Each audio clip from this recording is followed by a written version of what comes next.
रात का समय था। लालगंज गांव में चारों तरफ शांति छाई थी। उसी समय अंधेरे में एक साया लालटेन पकड़े हुए जल्दी जल्दी कहीं चला जा रहा था। लेकिन जैसे ही वो गांव के किनारे पहुंचता है, उसे उसी समय पीछे से एक आदमी रोकता है और बोलता है, कौन हो तुम और कहाँ जा रहे हो? तुम्हें पता है ना इस गांव से रात में बाहर जाना मना है, फिर भी तुम जा रहे हो? उस आदमी की बात सुनकर साया पलटता है। वो साया कोई और नहीं बल्कि गांव में नया नया आया राजू बैंड वाला था। राजू बैंड वाला उस आदमी की बात सुनकर बोलता है, भाई साहब, आपने तो मेरी जान ही निकाल दी। भला ऐसे भी कोई रोकता है किसी को? मुझे रात में कहीं बैंड बजाने जाना है, मैं वहीं जा रहा हूँ। लेकिन उस आदमी पर राजू बैंड वाले की बात का कोई प्रभाव नहीं पड़ता और वो गुस्से में बोलता है, तुम कोई भी हो और कहीं भी जा रहे हो, इस गांव के नियमों के हिसाब से तुम रात में गांव से बाहर नहीं जा सकते, इसीलिए तुम्हें वापस जाना होगा। राजू अपने से लंबे और चौड़े आदमी को देखकर घबरा जाता है और वापस लौटने में ही समझदारी समझता है। अभी तो चलता हूँ, कल से दूसरे चोर रास्ते से निकल जाऊंगा। ये भीमसेन हर जगह थोड़ी खड़ा होगा। ऐसा कहकर राजू वहां से चला जाता है और अगली रात को दूसरे चोर रास्ते से निकल जाता है। ये गांव वाले भी कितने मूर्ख हैं, इनको कोई भी आसानी से मूर्ख बना सकता है। चोर रास्तों पर तो इनका ध्यान ही नहीं होता है। बेवकूफ कहीं के। और वो खली के जैसा दिखने वाला अपने आप को बहुत चालाक समझ रहा था। अगली सुबह गांव वाले उठते हैं और राजू के घर के बाहर उसकी पत्नी रमा को रोते हुए देखते हैं। उसी समय वहां सरपंच जी आ जाते हैं और बोलते हैं, अरे ये राजू बैंड वाले की घरवाली ऐसे रो क्यों रही है? क्या हुआ? कुछ नहीं सरपंच जी, इसका घरवाला राजू मेरे मना करने के बावजूद रात में इस गांव से बाहर निकला और मारा गया। ये तो बहुत ही बुरा हुआ भीमा, तुम्हें ध्यान रखना चाहिए था। तुम तो इस गांव के सबसे बलवान आदमी हो। मैं आपकी बात और गुस्सा दोनों समझता हूँ, लेकिन सरपंच जी, राजू किसी दूसरे चोर रास्ते से रात में चला गया और मारा गया, क्योंकि मैं तो मुख्य रास्ते पर ही पहरा देता हूँ। वो दोनों बातें कर ही रहे होते हैं कि तभी राजू के बूढ़े पिता रामलाल वहां आ जाते हैं और बोलते हैं, ये सब क्या हो गया सरपंच जी? मेरा बेटा कहाँ चला गया? उसे ढूंढिए ना, वो हमारा इकलौता सहारा था। अब हम आपके भरोसे हैं। रामलाल की बात सुनकर वहीं खड़े गांव के कुछ जवान लड़के, जिनके नाम सोनू और मणि होते हैं, बोलते हैं, चाचा जी आप चिंता ना करो, हम गांव वाले मिलकर राजू भैया को ढूंढेंगे, क्योंकि अगर इसी तरह से गांव वाले रोज गायब होते रहे तो कुछ समय में इस गांव में एक भी आदमी नहीं रह जाएगा। फिर सोनू और मणि वहां से चले जाते हैं। मणि सोनू से बोलता है, सोनू भाई, आप गांव वालों से बोल तो आए हो कि लोगों को ढूंढोगे, लेकिन आपको पता है कि वो लोग कहाँ हो सकते हैं जो गायब हुए हैं? तुम्हारी बात में तो दम है, लेकिन मुझे न जाने क्यों लगता है लोगों को खो जाना जंगल में बहने वाली नदी से जुड़ा हुआ है। हम दोनों को उसी नदी के पास चलकर देखना चाहिए। फिर दोनों उस नदी के पास जाकर खड़े हो जाते हैं। दोनों काफी देर तक वहीं खड़े रहते हैं। उसी समय रात हो जाती है।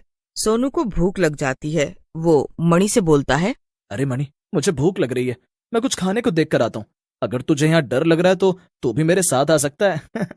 क्या बात कर रहे हो आप सोनू भाई? भला मैं क्यों डरने लगा? आप जाओ और कुछ खाने को लेकर आओ, मैं यहाँ इस जगह पर नजर रखता हूँ।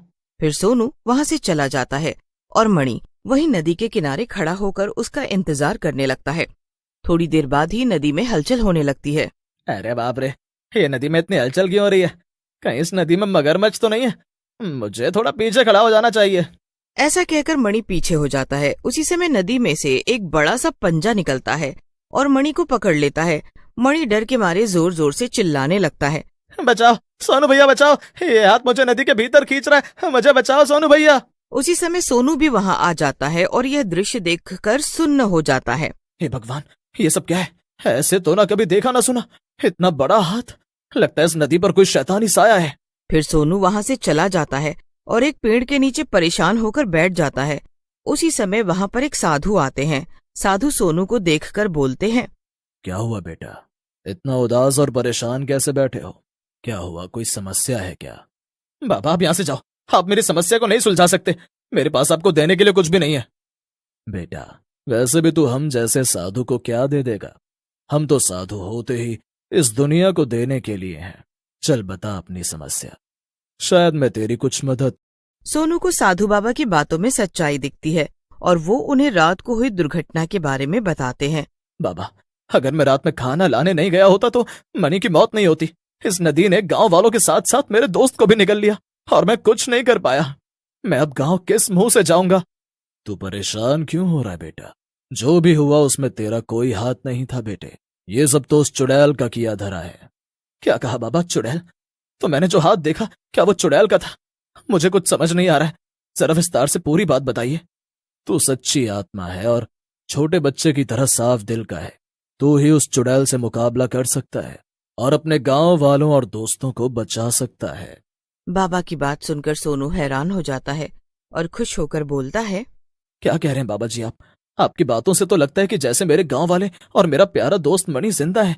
क्या ये सच है? हाँ, ये सच है कि तुम्हारे दोस्त जिंदा हैं और खूनी चुड़ैल के चंगुल में है, लेकिन वो ज्यादा दिन जिंदा नहीं रहेंगे, क्योंकि आने वाली अमावस्या के दिन वो चुड़ैल उनको मार डालेगी, क्योंकि उसे लगता है कि अगर वो 100 इंसानों की बलि देगी तो वो अमर हो जाएगी।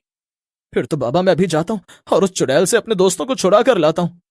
मैंने इसीलिए तुम्हें प्यारा सा बच्चा बोला था बेटा, तुम उस चुड़ैल से अकेले नहीं लड़ सकते, तुम्हें अपने गांव वालों की मदद लेनी होगी।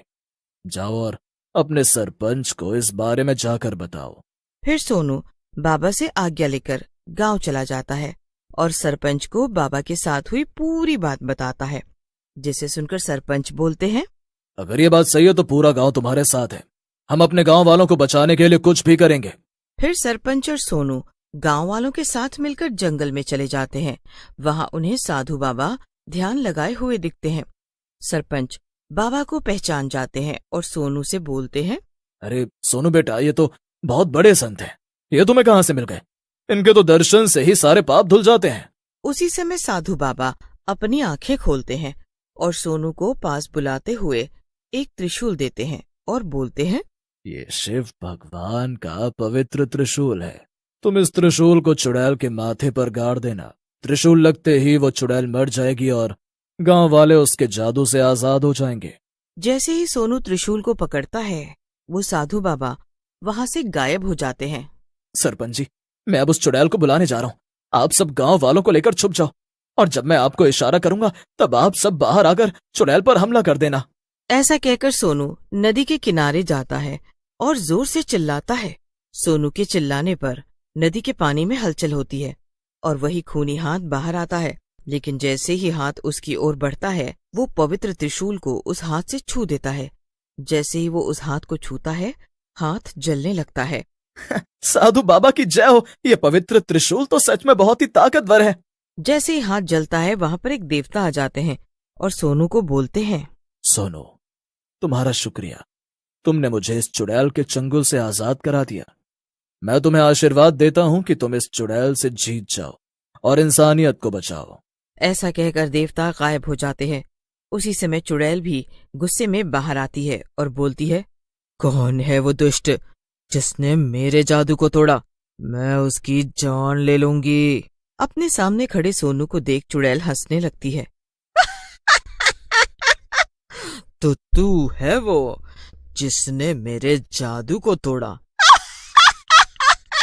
इंसानों की भी हिम्मत बढ़ गई है। चुड़ैल अपने जादू से सोनू को बांधने लगती है। ये देख गांव वाले अपने लाठी डंडों से चुड़ैल पर हमला कर देते हैं। सोनू चुड़ैल के चंगुल से आजाद हो जाता है। फिर सोनू चुड़ैल को त्रिशूल के माथे पर गाड़ देता है। अरे अरे मर गई रे, अरे मर गई।